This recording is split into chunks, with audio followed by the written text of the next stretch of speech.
So if you live outside of the US and you've been importing Walmarts on streaming devices because of their value and popularity, I got some potentially bad news for you. Walmart appears to have quietly made a change to the on setup process. And just so you know, for the last couple years, on devices have checked your location during initial setup. So if you're outside a supported country, you could run into an unsupported region message, but now there's a new message showing up, and this message says unsupported region or VPN detected. So on devices apparently started to detect VPN connections during the setup as well. And if you're thinking about importing the new 2026 on 4K Pro or Stick, this is something that you definitely need to know before spending your money. So we're going to jump right into the details. If you're new to the channel, subscribe, smash the notification bell.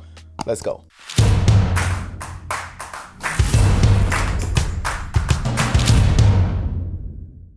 Alright, so welcome back everyone. Again, if you're new to the channel, we cover everything streaming, smart TVs, cord cutting, streaming news, as well as some e-bikes and stuff on the side. Definitely hit the subscribe button, smash the notification bell, and let's go ahead and jump into it. So this comes from AFTV News, Elias Soba. I'll go ahead and link the article in the description. According to the report, Walmart's on-streaming devices have been checking location of your internet connection for quite some time. And on-devices are officially sold only in limited number of markets, including the US, Canada, as well as Puerto Rico. So if you import it into another country and attempt to set it up, you could potentially get an unsupported region message during the setup. Now, this wasn't necessarily a deal breaker for everyone, because according to some reports, some users outside the support regions had previously been able to complete the setup while connecting through a VPN, but it looks like Walmart has now closed, at least significantly tightened that loophole. So instead of simply checking where the connection is coming from, the device appears capable to identify some VPN connections as well. And the error message itself actually been changed. Instead of unsupported regions, it now says unsupported region or VPN detected. And that's a pretty significant change because it tells us that this isn't just an accidental side effect. VPN detection appears to be something that is now deliberately part of the setup process.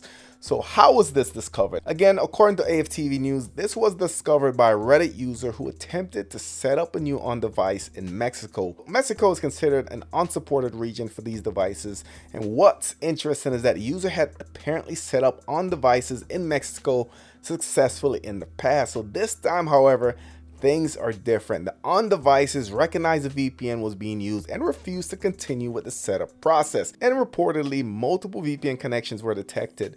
Now, according to the article, the VPN detection isn't perfect, and the user eventually found a connection that wasn't detected. But I don't think that's actually the biggest story here. The biggest story is Walmart is actively trying to prevent this in the first place, and that could have some pretty big implications moving forward. So why does Walmart care where we're using a $50 or $60 streaming device? And the answer is pretty simple: the money. Streaming hardware has become very interesting business over the past couple years. Now, companies don't necessarily make their money when you purchase a device. The device continues generating revenue after sitting underneath your television. So you got advertisement on the screen, you get promoted content, you got streaming service subscription signups, you got recommendations, and you got an entire ecosystem around the device.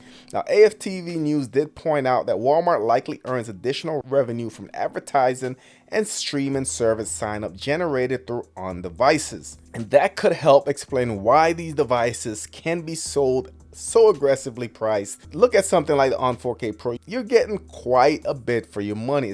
If part of the business model, assume Walmart will continue generating revenue from that device after initial sale, then someone buying it and immediately taking it to an unsupported market potentially changes the equation. So that doesn't necessarily confirm Walmart's reasoning, but financially it would make sense. So could this be a bigger issue than VPN detection? But I'm less concerned with the VPN detection itself. But what does it tell you about on-devices in the direction that may be heading? So for years, one of the greatest things about on-devices has been how accessible they are. You buy the hardware, sign into Google, and you're ready to go. And because price to performance ratio is so good, these devices have developed a following well beyond Walmart's official market. So people import them, they bring them with them when they travel, they recommend them to friends overseas. So adding stronger region enforcement creates another limitation that buyers need to consider. So today it's an issue with the initial setup, but could the restriction eventually become more aggressive? Could location checks happen again after factory reset, or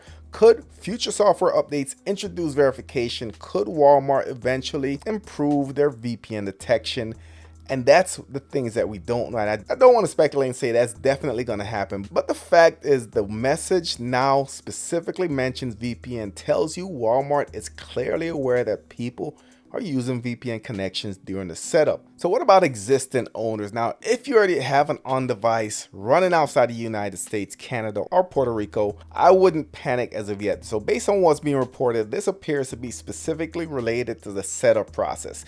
So there isn't any evidence suggesting that Walmart is suddenly disabling every on-device that's already operating outside of a supported region, and that's an important distinction.